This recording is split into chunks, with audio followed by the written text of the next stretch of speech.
You gotta just chill out, man.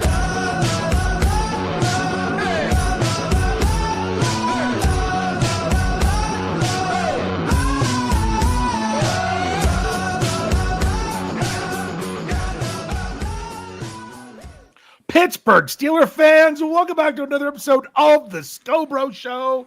This is Steel Curtain Network editor Dave Schofield coming at you Tuesday night, a little bit after 9 p.m. Where else would you rather be as a Steelers fan? And with me as always, except when he's not, is my big brother Rich, Big Bro Scho. How is it going this Tuesday, first Tuesday in April? We are now in the month of the NFL draft. There's a quicker way. Sorry, you said that we were before the show. We were talking because of Marky D. Live chat, we somehow got off on Crocodile Dundee and Crocodile Dundee 2 quotes. So I was like, "Oh, Marky D's there. Good day, amigo," and various things. So of course, that's how we have to open the show going there. But Rich. We are now in the month of the draft. Correct. Yes. So you can really start to now if you hear that dreaded MD word, that mock draft word, it's not quite so bad when you at least get to the month of the draft. Hey, let me say this. So don't ask me. So I'm driving actually over to Dad's house after work today, and don't ask me why this popped in my head, but right now the Steelers are in the business of getting down to business. In the business of getting down to business. Yeah. I mean, we're the topic of our show is what business do the Steelers have left before the draft? Because we have to admit KT Smith wrote an article today, and it was about what are the Steelers? Which way are they going? What are they doing? He actually wrote it one Monday, but it ran today, Tuesday. And when it comes to the Steelers draft, and part of that is there's still some business to be done. And I'll also argue that some of the business to be done might be what they have to do after the draft based on the draft. That's the other option that we have. Correct. Exactly. Well. Yes. So we look at it as business left before the draft, but it might not all be. What is interesting is we have heard from the top 3 dudes within the Steelers organization in the last 2 days. We've heard from Mike Tomlin, we've heard from Omar Khan, we've heard from Art Rooney. Now, Omar Khan, that was the only one that I didn't find where you could watch the whole thing on Steelers.com. Maybe I just missed it. But also with Coach Tomlin, he met with Pittsburgh media Sunday, late afternoon, early evening. That one you can't find, but he met with pretty much everybody the next morning at the coach's breakfast. And boy, was there a lot of people huddled around Coach Tomlin. If you watched it, it was funny. He's like, I don't feel right. He's like, I need to talk into the mic, but I want to turn my head and actually talk to the person who asked the question. He was struggling with that a little bit. There was the great picture of Mark Cabali, the way he was sitting there trying to check to see if he was keeping Tomlin on his phone, and it looked like he was sound asleep the way he was doing it. It was really funny. For those that have been paying attention like with some social media stuff, but they all spoke. I listened to the whole thing of Tomlin, the whole thing of Rooney, and then caught whatever excerpts I could from Khan. I have an article going sometime tomorrow, I'm pretty sure, about a lot of the headlines that you could take from what they said. You could put in a special category that I call the water is wet category. Meaning they said it. I don't blame them for saying what they did, but yeah, we know. But as Steelers fans, we haven't heard from Coach Tomlin since a few days after the last game and everything else. So we're ready to take it all in. We want to take it in. We're ready for it, especially for those of us that are trying to create Steelers content. I'm ready for it. But at the same time, did we really find out very much that we didn't expect? I mean, I probably could have done the interview in place of Coach Tomlin and disclosed about the same amount of information. it is what it is. I will tell you one thing. I thought the most inside information that you could have got from any of it personally was AR2's comments when they asked him about Aaron Rodgers. And he says, by all indications, it sounds like he's coming, but we don't know, and we can't wait forever. That was actually answering the question more than anybody else, in my opinion. Yeah. Yes. But it was. Sorry, you got me off again. What are you doing to these? So you're talking about you said about the whole water is wet. Yeah. Okay. And for some reason you are like triggering movie quotes to me tonight. Okay. Yeah. So I just went to, I'm drowning here and you're describing the water. Sorry. I can't. Do you know that line or who says it? I'm trying. Let's just say it. I know it, but I can't name it right now. I can't think of it right now. That is the great Jack Nicholson. Oh, is that in it as good as it gets? Yes, it is. Yes, that's what I thought. Okay. I'm drowning here. As soon as you said it was Nicholson, I knew that's what it was. Yeah. It's interesting. But that's what it's like. It's like, as I like to say, describing the obvious. Yes. Is you get a lot of that. Now, look, don't think that we as Steeler fans are alone on that, because every team's there at the meetings. You got coaches, you got GMs, you got owners, you got all these folks down at the meetings, and they're all doing that. Yeah. Well, hey, but occasionally you get a nugget. Occasionally you get Correct. A nugget. I thought you got a little bit of a nugget with what AR2 said about you did. Rodgers. Yes. And every team you get a nugget. And actually, yeah, who slips up always and says the most? Which I guess technically they're the ones that should.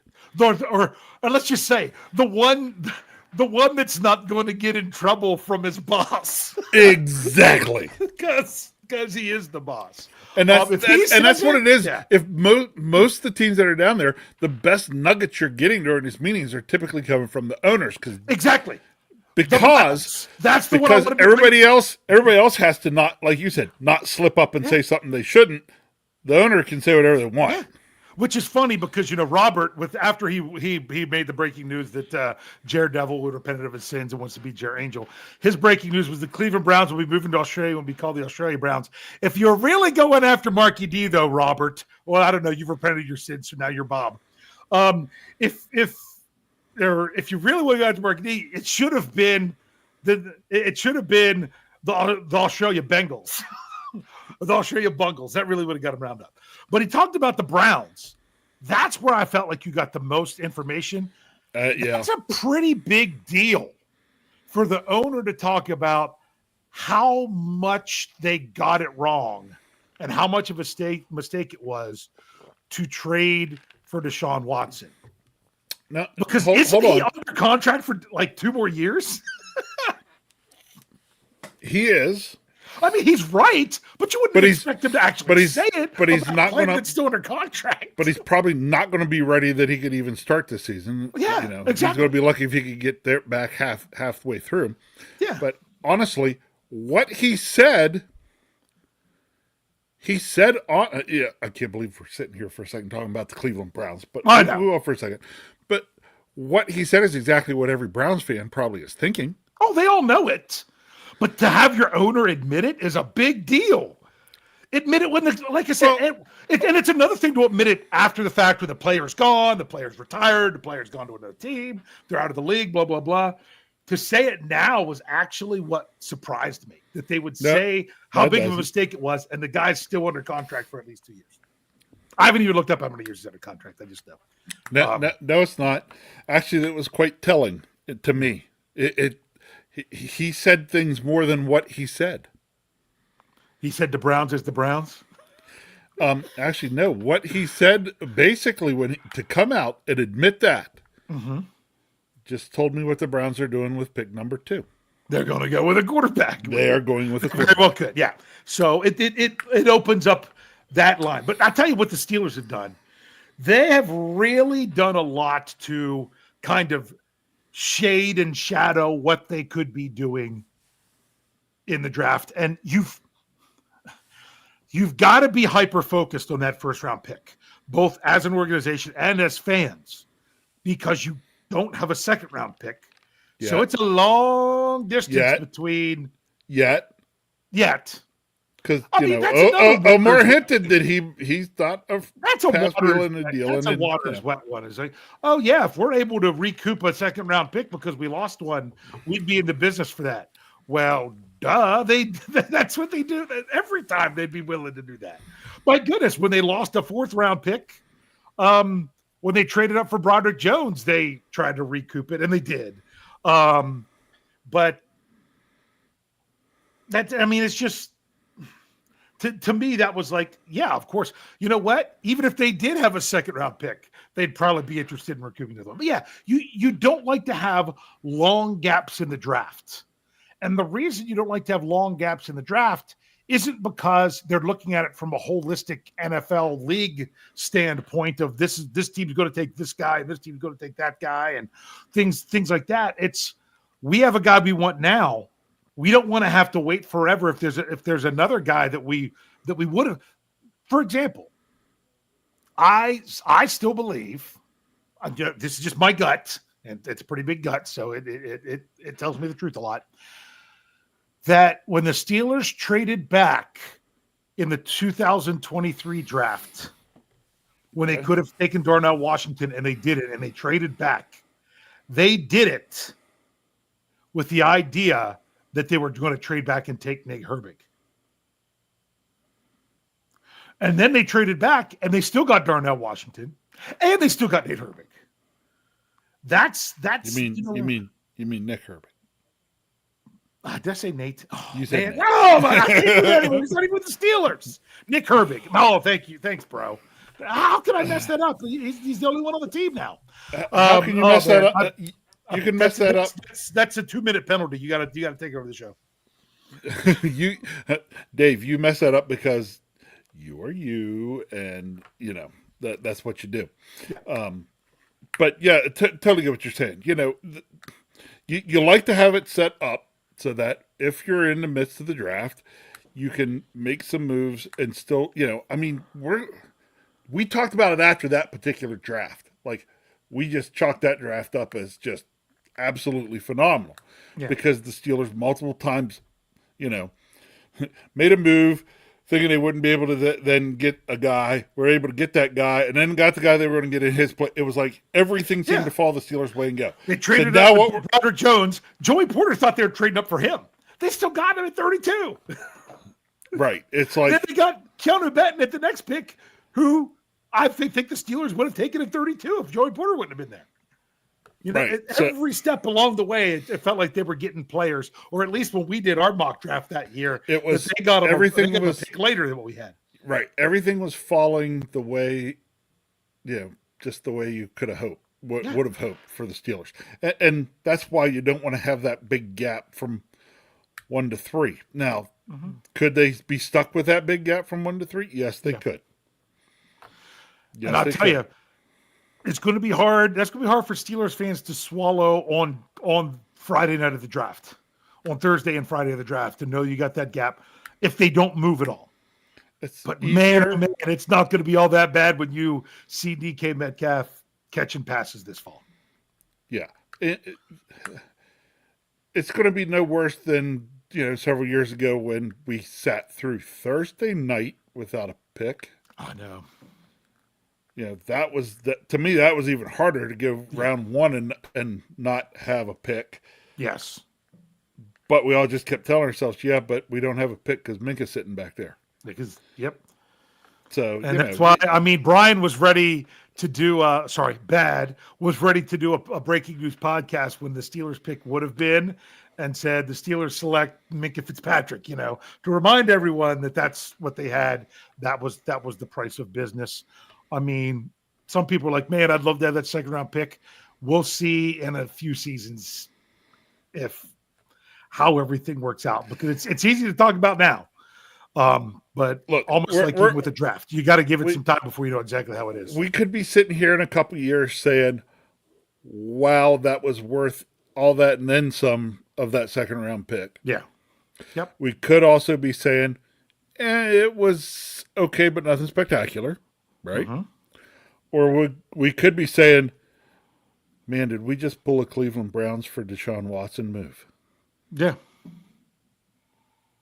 We don't know. You gotta have that. I don't don't think No. we're pulling the last one there. No, it can't be, because I know you mean on that level, but at the same time, they did all that with Watson, and it was fully guaranteed, and they gave up all those multiple. I know, but what I'm just trying to say, all those red flags. I mean, but I know what you mean. I'm talking about a miss on a monumental level. Yes. Now, it doesn't get any more monumental than that miss, probably. Yeah. That might be the biggest miss the league has ever seen. Yeah, that might be the biggest trade miss. Yeah. I mean, people have overpaid in the past. I mean, you can talk about that Herschel Walker trade back in the day, but it wasn't that. I don't think they got to give up what they did to have that amount of production. But anyway, we got to bring this back. Okay. So we were talking about the business that the Steelers have left before the draft. You ready? What do you got, Rich? This was you tonight. This is like, let's talk about that. All right. So let's think. So I have some backwards thinking to how I kind of came up with this, Dave. And some of that is you brought up that, things are still kind of wide open. And we're not exactly sure what it is that the Steelers are going to do with their first pick in the draft, right? So the business you could look at they have to take care of is, honestly, I see it all being things that would narrow that down. So I'm going to talk about a few of these things that you might still that they may still do as business before the draft. They could do any mixture of these things. Yes. But I'm going to guess that you're going to see potentially at least see one of these things or more. Or, because, got to give the Dave answer. Or maybe the plan is to not do as much, do the draft, and then go finish. Yes. That's the other thing. That's why I said that. That's why I'm sorry, as I put this out there to you, I kept thinking. That's why on that drive to Dad's, and that's where I came up with the Steelers are in the business of getting down to business right now. Mm-hmm. Exactly how that business plays out, it has to be seen. Some people would jump right out there and say, hey, look, really would like to know what's going on at quarterback. Yeah. Rodgers in or out. Okay? I know us as fans, I know me personally as a fan, yeah, I would, me personally, I'd like to know what's going on there before the draft happens. But I don't know if that's exactly how it's going to play out and if that's as big a deal to the Steelers as an organization as it is for me. Okay? Yep. Could they still address something along the defensive line? Maybe.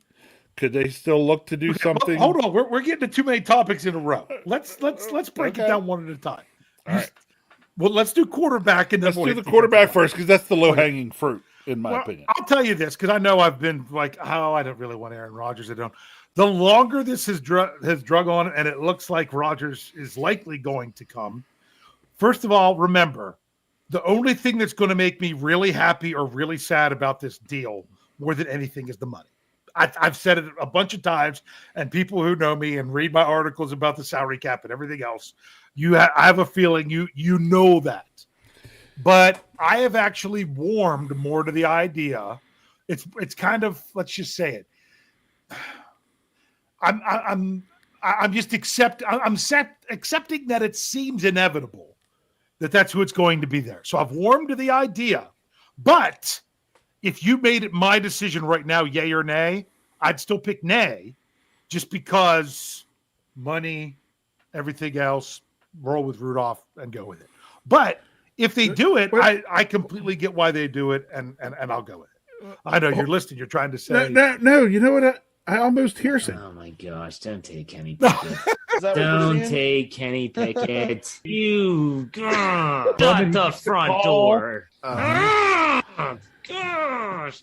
You mean just the except it would be sign Aaron Rodgers and replace that, and it'd be in your voice and not Jeff's, and that's when like it first came out. I mean, when people first mention Aaron Rodgers, I'm like, it's not going to be Aaron Rodgers. And I'm just like, no. But the more that it's getting closer to reality, the more I'm like, it might not be bad. Maybe it works. Maybe it's a disaster. It's probably a disaster, but I'll be honest with you. But honestly, the more I look at it, out of all the options that the Steelers had, every option, take money off the table, every option that the Steelers had, Aaron Rodgers probably is the one that offered the highest ceiling for 1 year. But I don't think it was one that was. I don't think it's the one that has the highest probability of reaching the ceiling. Does that make sense? we're not talking about a house with cathedral ceilings in it. Yeah, I'm just saying that if you were to tell me that the Steelers added a new quarterback for this year and they won 14 games this season, to me, a new quarterback or signed one of the ones from last year, even that I would, to me, if you told me that, but I didn't know what they did. If I woke up in January and the regular season just finished, they're like, "Oh, the Steelers, they won 14 games this year." I would say the most likely thing that could have given them that outcome was probably, I would say, Aaron Rodgers, slightly over even Russell Wilson, because you've seen those guys do it in the past. You just don't know if they can do it anymore. That's what I'm saying. But I'm saying the probability of that happening with Rodgers, I think, is small. But I'm not. It's a wider range of what you could get. But I'm just, to me, that's more of the, hey, if it's coming, just brace yourself for it and be ready for it. So that's kind of how I am with Rodgers. What if it's not Rodgers? Okay, meaning what? Like, am I? Are you asking me if I'm okay with that, or if I expect it to be somebody? Like, what are you asking me? No, what, you don't have to be specific, but what do they do? I don't think they have to overreact and take a quarterback in the first round. I don't. No. Unless there's really somebody out there that they feel is worth it. Yeah. But again, I'm with you. There's no reason to overreact. Mainly because, part of me trusts that if you have to, you can roll it out there with Mason Rudolph. Yeah. Okay. Is that probably what fans, the organization, everybody wants to do? It's probably not anybody's number one choice outside of Mason Rudolph. I mean, but honestly, it's not a bad choice. Yeah. To me, you signed somebody out, like I know right there. Wes is saying Flacco. Steel Dog 88 says it's Rudolph. And then it says Cousins. Do you all have any idea how it's not going to be Cousins. Expensive. Not going to be. That contract is. Why would the Falcons move him? I mean, they get no salary cap relief. None. Zero.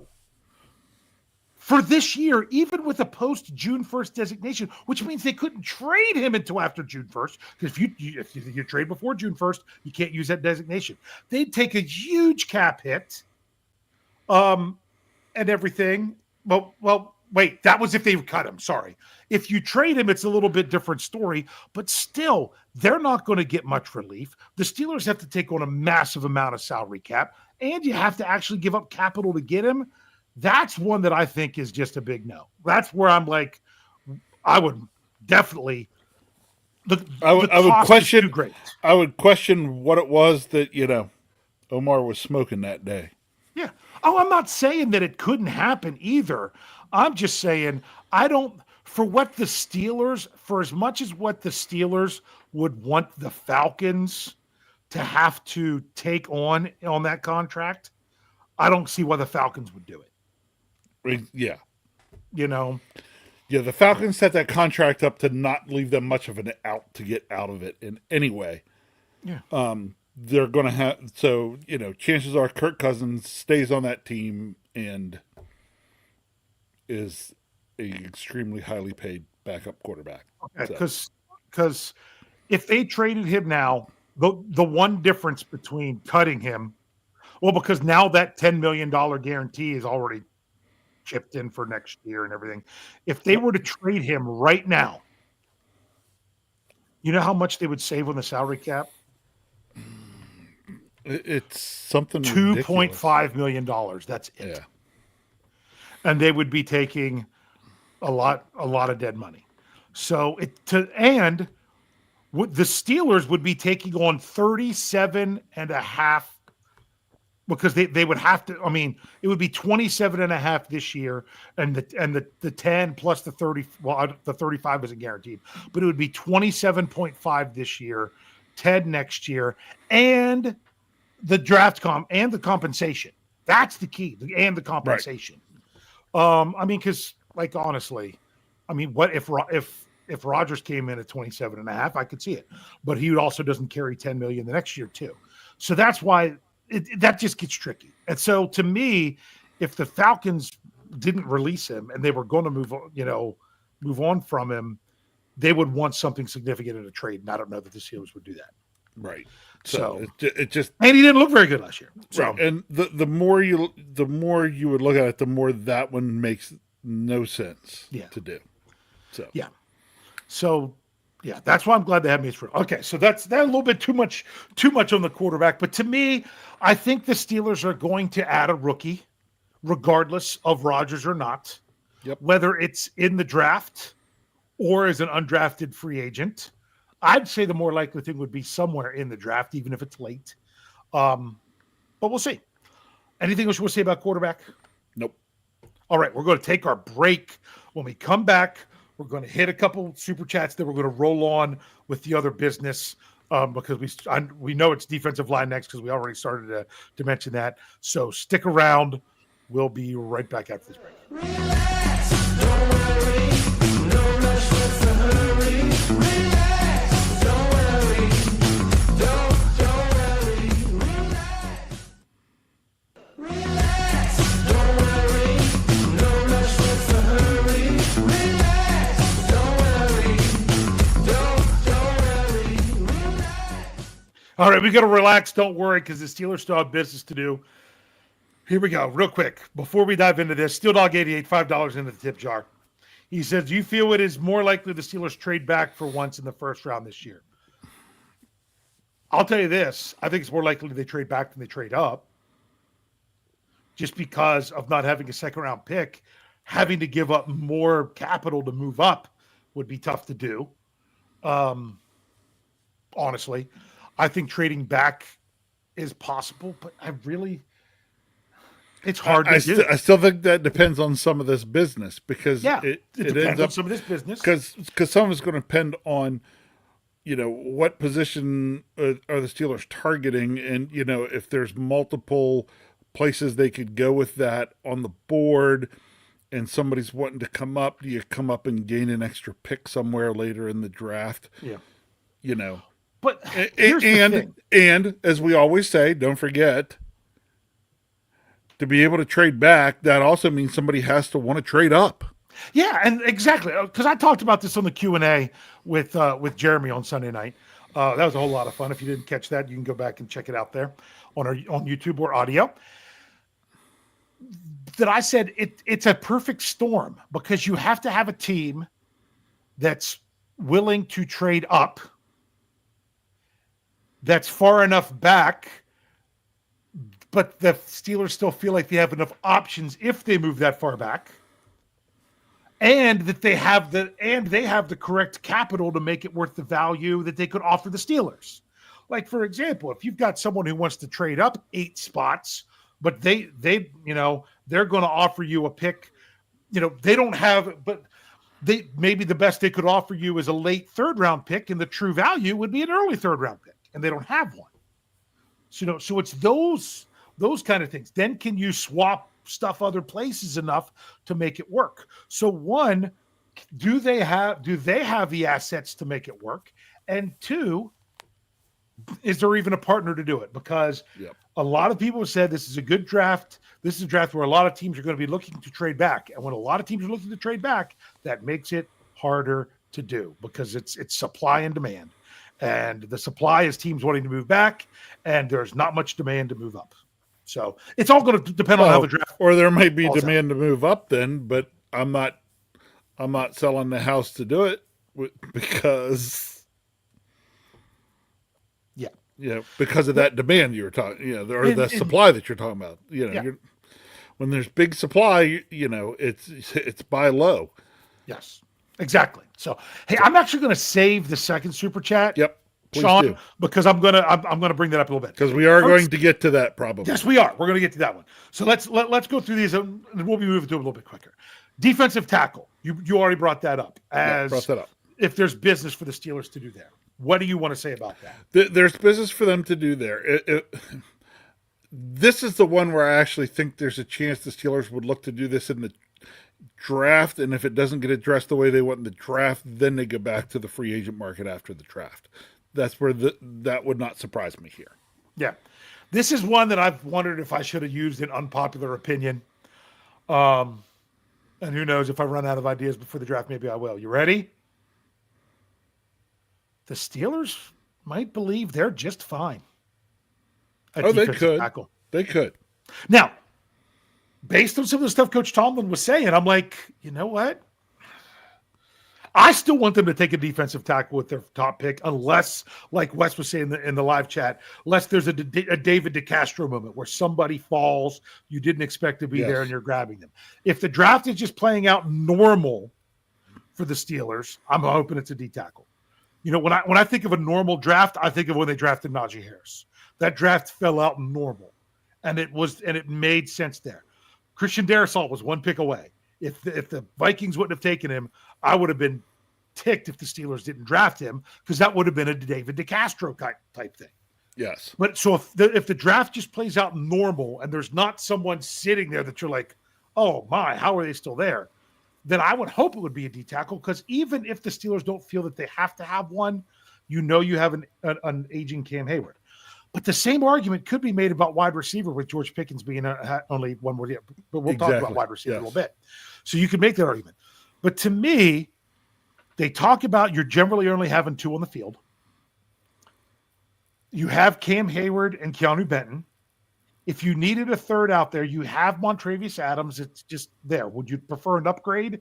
Absolutely. That's what I would like to see in the first round. Upgrade of a third person. But you've got apparently the Steelers are pretty happy with the guy they got from New England. They felt that was a more significant signing than maybe fans did. And the other thing is, we have the forgotten DeMarvin Leal that I don't think the Steelers have forgotten about. I don't think they've forgotten about him. So for that reason, they might think they're fine when the fans don't. Well, they might think then that DL is not the urgency. That does not deserve the urgency of the first round pick. Yeah. And if that is what they feel, I would understand it. I'm not saying I agree. Correct. I would understand it. Yeah. But I'm acknowledging, I'm not even saying that they're right. That's what I mean by I don't agree. I'm just acknowledging that could be their mindset. I don't think fans would be happy with that. But I don't know. But fans last year, all they kept talking about is the defensive line wasn't good enough because Cam Hayward was washed up. Cam Hayward, you can't rely on Cam. You can't rely on Cam. You can't rely on Cam. And he gave you arguably the best performance of his career. So we got to remember that. It's that I always say is that the Steelers, the front office, they have to get to a mindset for the draft. And that's part of what this business I'm talking about is. Yeah. It's lining things up and getting things set, because the Steelers draft the best when they have a really good plan in place and they're able to stick to it. Yeah. Yeah, and remember, we don't have a huge sample size because this is a different draft with Omar Khan and Andy Weidel. And like I was saying Sunday night, Jeremy and I'll ask you the question I asked Jeremy. If the Steelers are on the clock and Mike Tomlin wants somebody, Omar Khan wants somebody different, and Andy Weidel wants somebody different, who do you think gets their pick? Omar Khan, because he's the general manager. We think it's Weidel because he's the one who sets the draft board. Oh, I think Omar trusts Weidel that he would go with his pick. Over. Weidel can. So you're feeling that Weidel basically, because he sets the draft board, and Omar has the trust in him that Weidel would make the argument, and eventually Omar would cave. Yeah. Okay. Or bottom Maybe line not is cave, but that's what he's here for. yeah, I get it. Mm-hmm. I do. You know, but we're still going to get people. And now, in the end, though, he does everything. He doesn't do everything. In this technically, case, he has technically in the end, Technically, in the end, Omar Khan has the answer for it. It's the general manager. That's why I always love everybody says, "Oh, Coach Tomlin picks. Coach Tomlin picks." No, Coach Tomlin has some say, but it's not Coach. But if you've really thought about that situation for real, chances are what they would go with is if they all three had a guy they liked, they would rule out if somebody had one of those three that they said for that there was something that they really did not like. Yeah. If they all three liked all three, but each three had one they liked better, I think they would do that. But if they all three liked a different three, but one of them really didn't like one of the three, I think they would rule that one out. Because I think they would work well together. That's just me talking. All right, sorry. So for defensive line, I'll be honest with you, my safety net was signed today. Even though he's older than Cam, I'm like, hey, if nothing else, I know, get Calais Campbell in a 1-year deal. It's all about stacking Walter Payton Man of the Year coming in and playing for Pittsburgh. That's it. So we'll see what they do with D-line. I'm still hoping that's addressed high in the draft. Not as much for this year as it is for the future as well. All right, Rich, what other business you got? wide receiver. You want to go wide receiver? Yeah, let's go wide receiver. To me, because then after that, really, I've got one more. Oh, so. because my question about wide receiver is this: do you think does this all come down to are the Steelers going to trade George Pickens?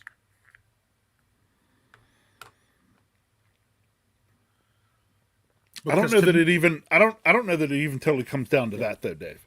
Hold on. No, Kevin Bro. We did not get Calais Campbell. He signed with the Arizona Cardinals. He's off the table. He was the guy that we were holding out that if we didn't do anything else, D-line, you go. Yeah, there. You can always see if he wants to come in. Yeah. So, all right, Dave. There are some different ways this whole thing in wide receiver can play out. Go ahead. You're saying do you trade George Pickens? The other option is do you let George Pickens, play out this last year contract and go from there? Let him hit free agency. Do you let him go at free agency? There's a lot of different ways it could go. Or are you thinking about re-signing George Pickens? Are you thinking which is an option after this year? Correct. Depending on how the year goes. To me, then you could potentially learn a little more about what the Steelers could, or might be more likely thinking based on how they handle all this, especially into the draft. To me, I'm not trading George Pickens unless I get a really good offer. Yep. Because if you do, you're just creating another hole. All you did was you upgraded him in DK Metcalf, but not better. More experience, more pedigree, not more pedigree, more been there, done that. We'll say that, but obviously not. Not as young. But to me, I wouldn't trade him just to create another hole. To me, if I'm going to trade someone, it's going to be trading someone because you're good there. And I know because I know they didn't do that last year with Deontay, but I just don't know that that's the wisest thing to do. I honestly think they're good at wide receiver if they don't trade Pickens. Even so, you might think I'm crazy. I don't think they need to draft one. They could throw one in late at the draft, but I don't think they have to, because to me, if they keep Pickens and Pickens doesn't work out, Pickens moves on, all this stuff after the season, you're going to have extra picks next year. And you're not going to use every pick to trade up for your quarterback, even if that's what you're going to do.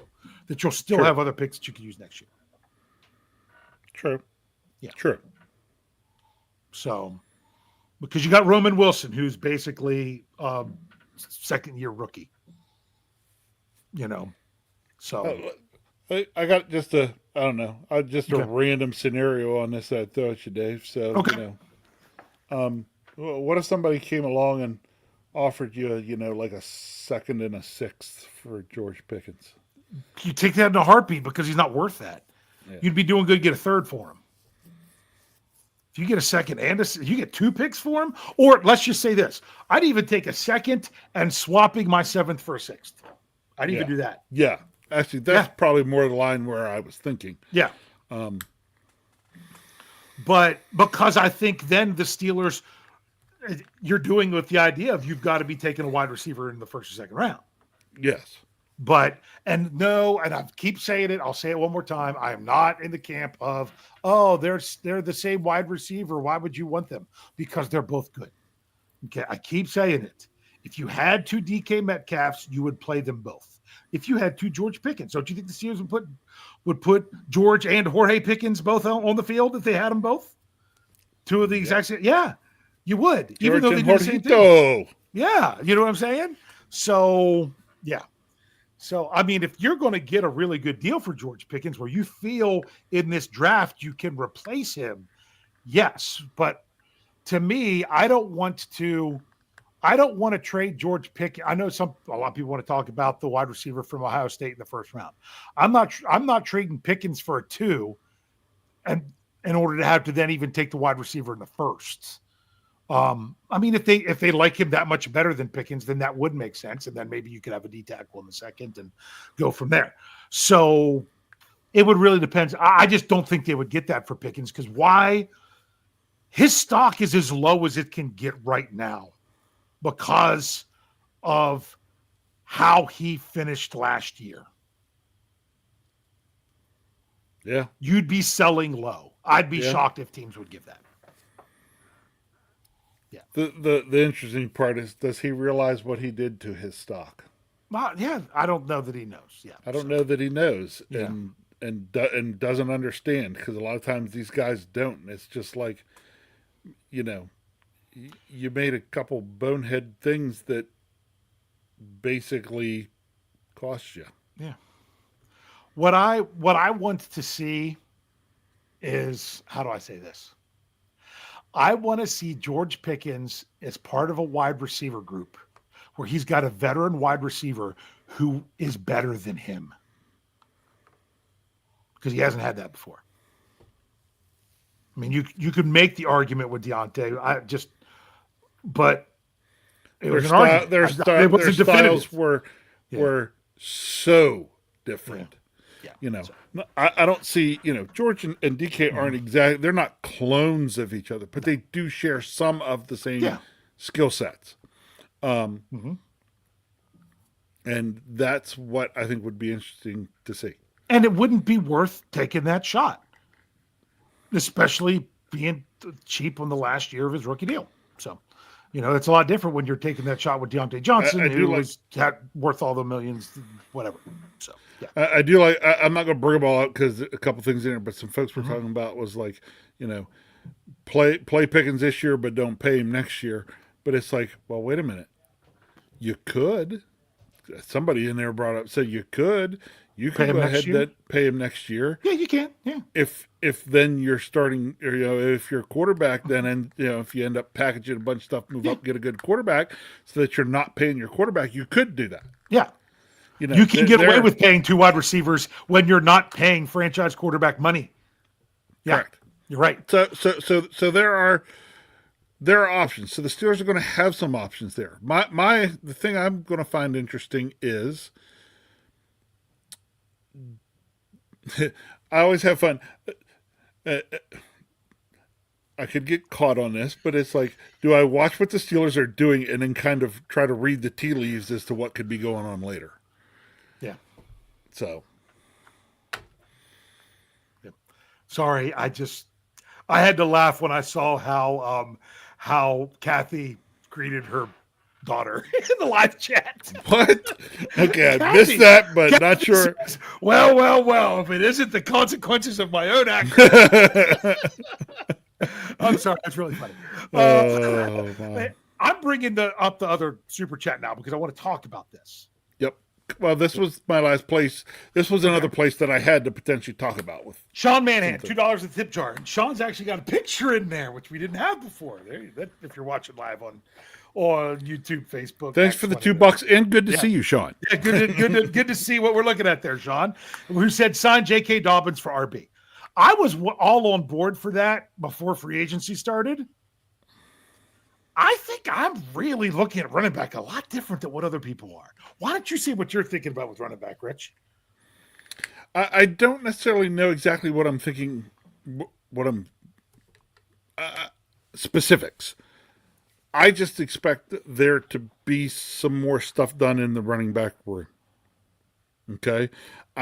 Yes, you could go the route and go a more established guy and go a J.K. Dobbins. You could look and you could, draft a guy, round 3, round 4, somewhere like, somewhere like that.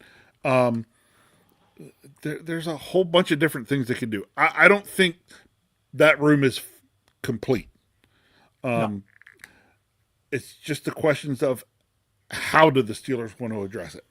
Yeah, because here it is with me. I think the Steelers are taking a running back in this draft at some point because they're so there. I mean, I heard, was it Roy Countryman threw out at something crazy like there's like 30 NFL caliber running backs in this draft. That's like one for every team. Almost if you think of that. He said that a long time ago. That was a couple months. That was right after the season was done. So I don't know if he still feels the same with everything or not. But it's like that's crazy.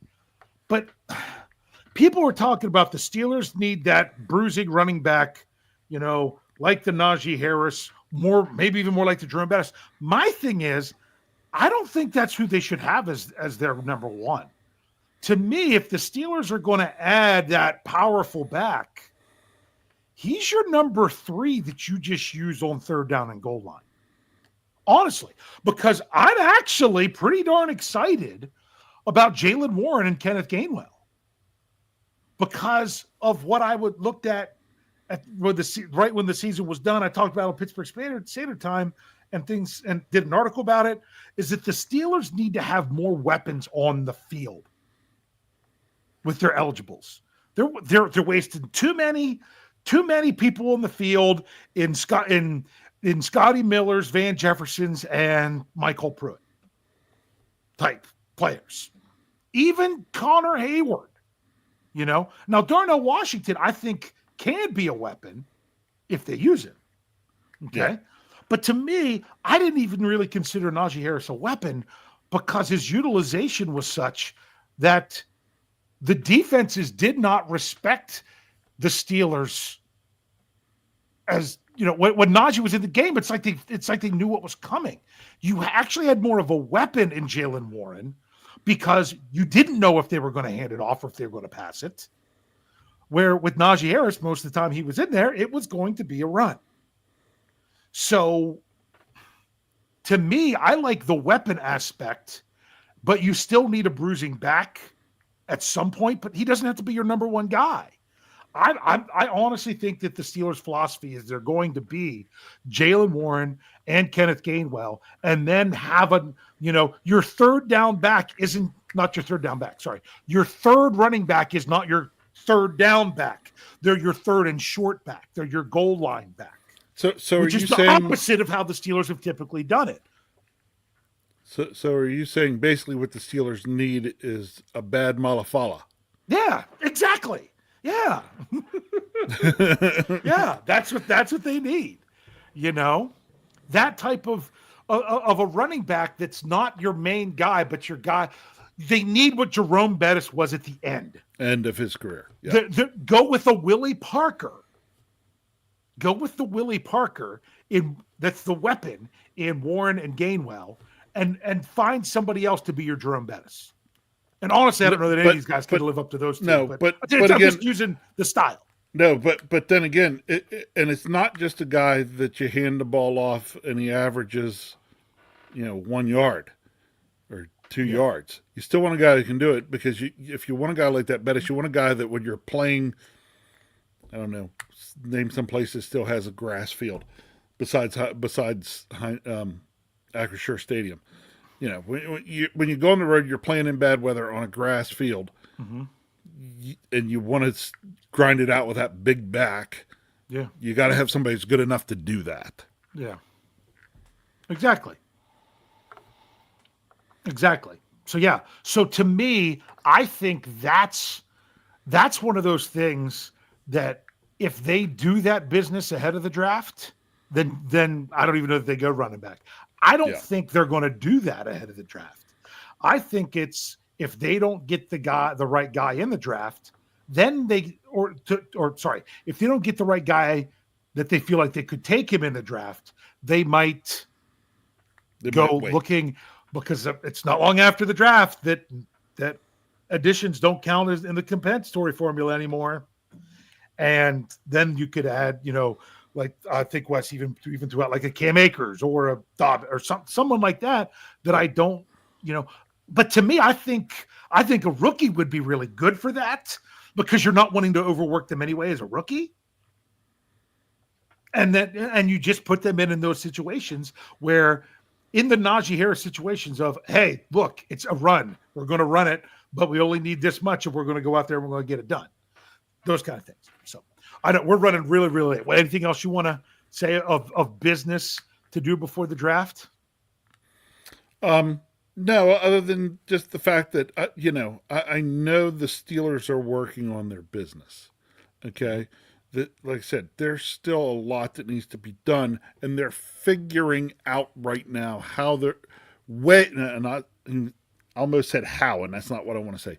Ways they might address it. So some people right now could still be starting to feel like, oh, hit the panic button. Nope, no panic button needed. It's just, trust the process, trust the plan. I know Omar and Andy and Coach T will have a plan. Yeah. We just don't know what it is. So, all right. Well, you're ready for our 5 minutes of non-Steelers talk. We're going to have to do it. We're going to get rolling really quick. Yep. Do it. Yeah. All right. So here you go. This is mine this week. Let's see where this takes us. All right. We had rule changes. They've announced some rule changes today. Actually, that's going to be Greg and I will be talking more in depth about those different rule changes on Pittsburgh Standard Time. So make sure you check that out on the audio side on Thursday morning. But rule changes in life.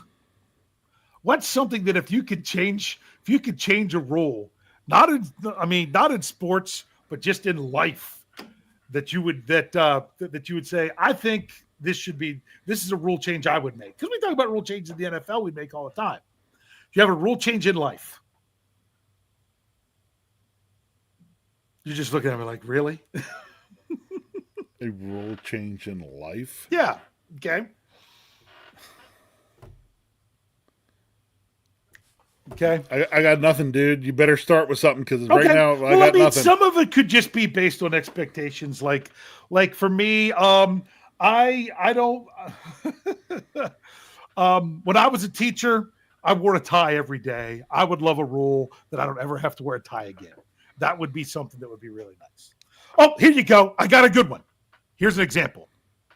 John Walter says the rule of, dessert after dinner. Nah, dessert comes before dinner. That's a rule change that he would make. Okay.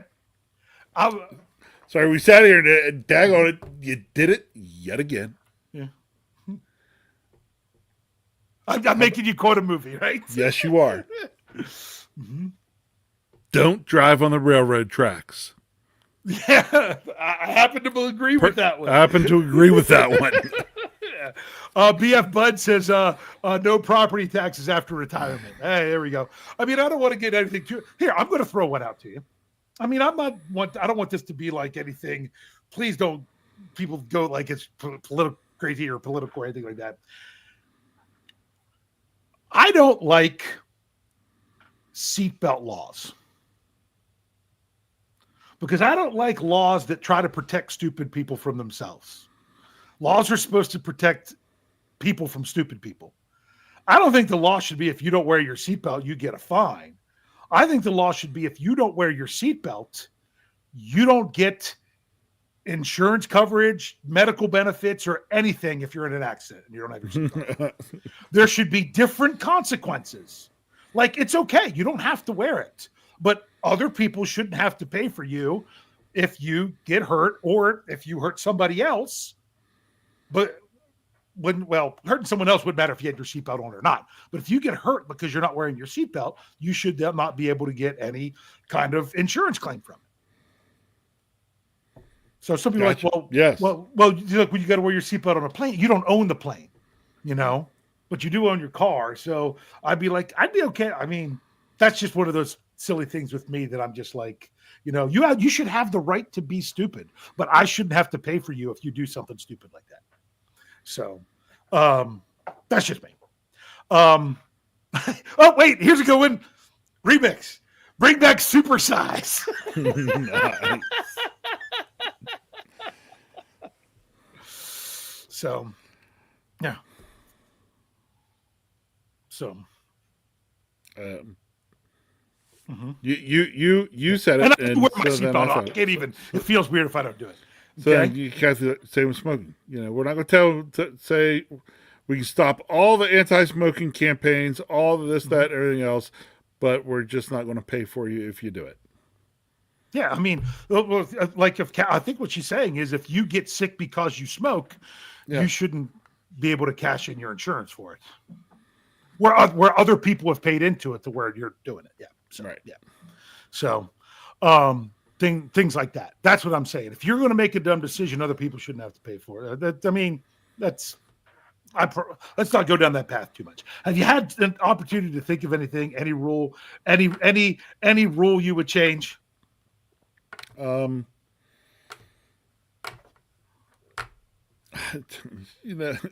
Sorry, I'm a rule follower. You're asking the guy whose job. I thought for sure the former driver's ed teacher would have some kind of traffic rule that he thinks would be better than what it is. The only one that I had that I was always upset about in Maryland, they changed. Which was what? Which was you weren't allowed to pass someone on the right if they were making a left. Mm-hmm. If there was a solid white line, if the lane was marked. Mm-hmm. And Maryland then, after I left and wasn't in the state anymore, changed that. Mm-hmm. So that was actually my big gripe. But you're asking a guy whose job is all about having to enforce rules. Asking me about changing rules. A rule that you enforce that you would say you would have it be slightly different if you could change it. I'm not saying you have to abolish it, just that you would change a little bit. No, here's you know what, Dave. I will say this because this actually goes back to a little bit to what you were saying about with the seatbelts. Okay, and this is what I do with my job. It's not so much that when things seem out of whack that I necessarily want to change rules. Yeah.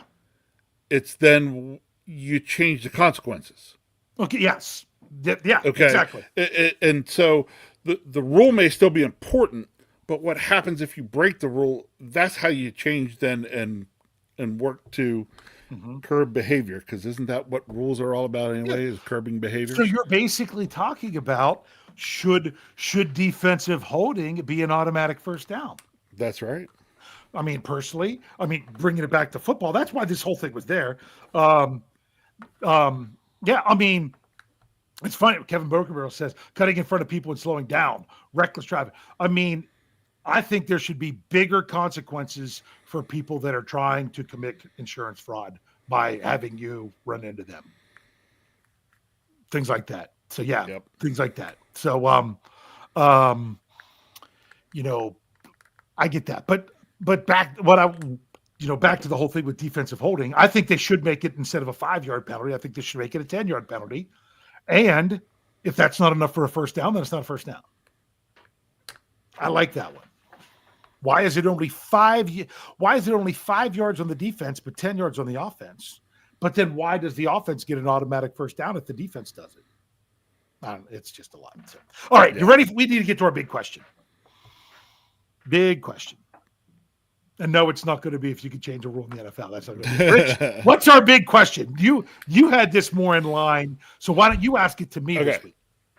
So, since we were talking about what business do the Steelers have left before the 2025 draft, okay, the question to everyone will be, what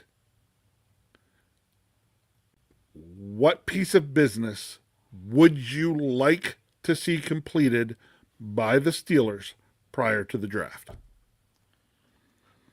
Okay. There was one that we did not talk about that I'm going to bring up as my answer. Okay. And that's okay, because it can be anything. Because I know we know what the big one could be. And that's going to be,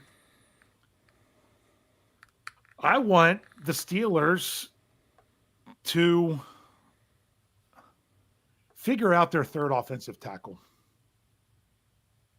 And maybe they have with Spencer, and Spencer Anderson's going to back up everything, because to me, I know some people have talked about guard and everything. I think between Anderson and McCullum, they're your two backup guys on the inside, but I don't want to see Spencer Anderson having to do all of it. Now, if they brought in another inside guy, then I think Spencer Anderson they have to make him just focus on tackle or something like that. But I would like them to, because I don't think those answers necessarily come in the draft. When you've drafted so many offensive linemen the last 2 years, I think all you're doing is I don't want to bring in another question mark. I'd rather them have something that's more solidified. I would like them to do that business before the draft. So, how about you? Okay. So for me, and I'm putting this in what I'd like to see, because what the Steelers have to do technically is nothing. Yes. That's why it's what you want to see. Yep. So it's what would I like to see? You know what? I'm taking the easy hanging one. I would like the Steelers to have a better idea what they want to do with quarterback. I do not want this Aaron Rodgers stuff dragging out past the draft, because then after the draft, that's all that's going to be talked about. Yes. So really, I want it gone, just so that it's not the news, because there's other things I'd like to be here being the news. Yes. Yeah, and I'm tired of people that don't even know that I do Steelers podcasts and write articles when they see me wearing Steelers stuff saying, "What's going on with Aaron Rodgers?" I'm tired of it. I really am. So, hey, we're putting it out there now for everyone. What business you want for there? Hey, and guess what? You want to go big? Go big. You want to go silly? Go silly. Okay? If you want to say the business I want, someone might say trade George Pickens. Someone might say that the business they want is to get down to business. Trade Minka Fitzpatrick. It could be the quarterback. It should be a lot of different ones. I mean, you could say I want the Steelers to, maybe it is someone saying they want them to trade for Kirk Cousins. Okay.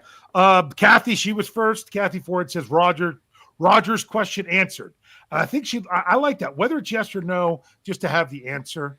Yes. Steel Dog 88 says QB position, maybe at McAfee's event. That's what Brian Anthony Davis said on the Here We Go, the Steelers show on Monday, that he mentioned that a big McAfee event in Pittsburgh. Are they going about that? Okay. John, you really think they're going to do this before the draft? But okay. Develop a multi-year plan to achieve sustained, consistent success. I'll be honest with you, by a lot of standards in other places, sustained, consistent success would be what the Steelers have been doing over the last decade, even though they don't have playoff wins. That's just because we're the Pittsburgh friggin' Steelers, and we have a higher standard with that. Okay. Afton says hire coaches who can develop guys. Do you really see them doing that before the draft? Before the draft, not happening. I mean, they added one coach pretty late last year, but I'd be shocked if it was anything more than one small addition if they did that. BF Bud says, ride with Mason, draft top quarterback next year. Okay, that's the business. I don't know if that's business. I guess to ride with Mason, you would be making a decision on Aaron Rodgers. Okay. Yes. I love this one. Marky D says, Steelers to announce the Ireland game so I can book my flight. There you go, Marky D. Okay. David Poe says, bringing on coaching specialists. Yeah. I mean, to me, I wanted them to do that a long time ago. Yeah. I feel like that ship has kind of sailed. Yep. Like the people that are out there to do that, they would have already done. I'm not saying it couldn't be done. It's just it's kind of the wrong time of year for that almost. Okay.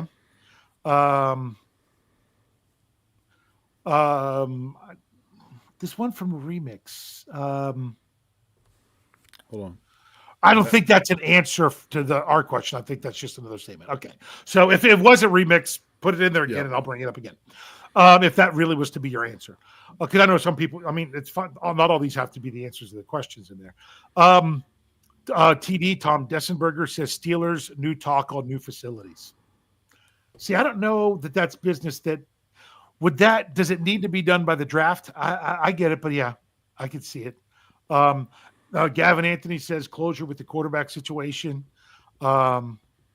Let's see. People are talking about it.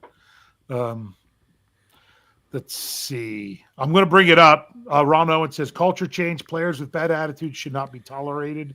This falls on top. See there, but that's not business. That's not business. That's not business. That's culture. Yeah, that's a whole different thing. That's business. Yes, the business and also of football. That, I mean, you could argue both sides of that because some people are like, wow, they've been able to handle different attitudes better than anybody else. I still don't know that they should. I'd like to steer clear of that myself as well. But at least when they do, it's that's not business. Okay, there. John Butte says announce a new training facility. That would be business. Don't know that it needs to be done by the draft, but yeah.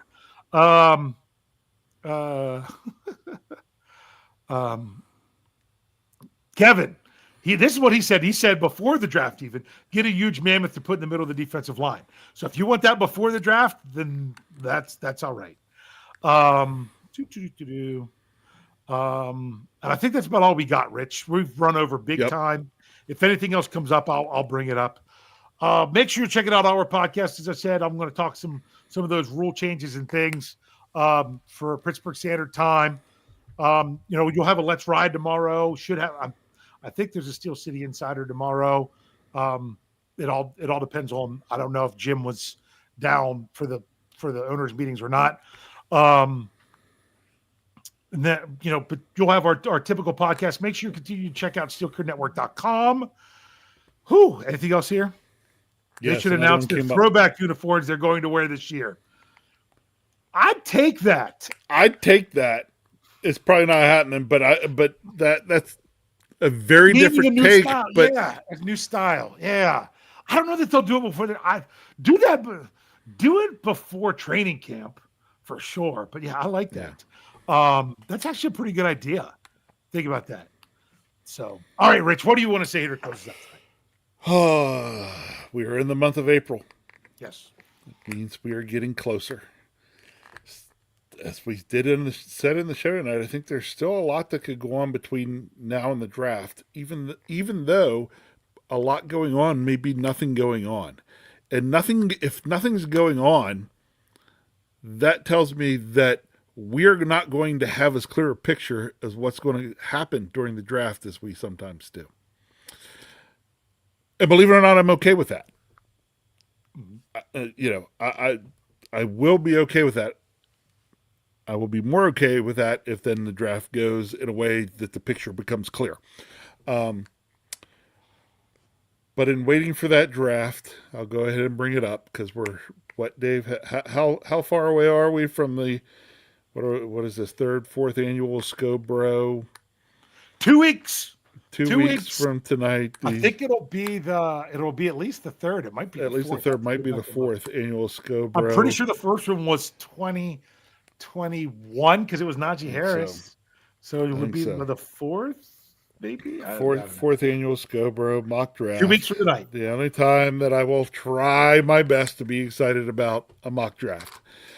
But I will be excited because when we get to the point where you get the annual Scho Bro mock draft, that means that the regular draft is all but upon us. And that makes me happy. Can't wait. You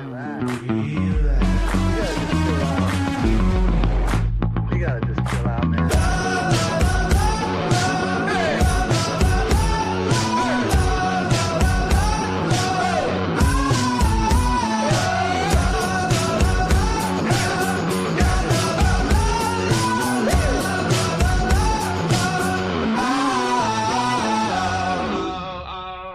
Can't wait.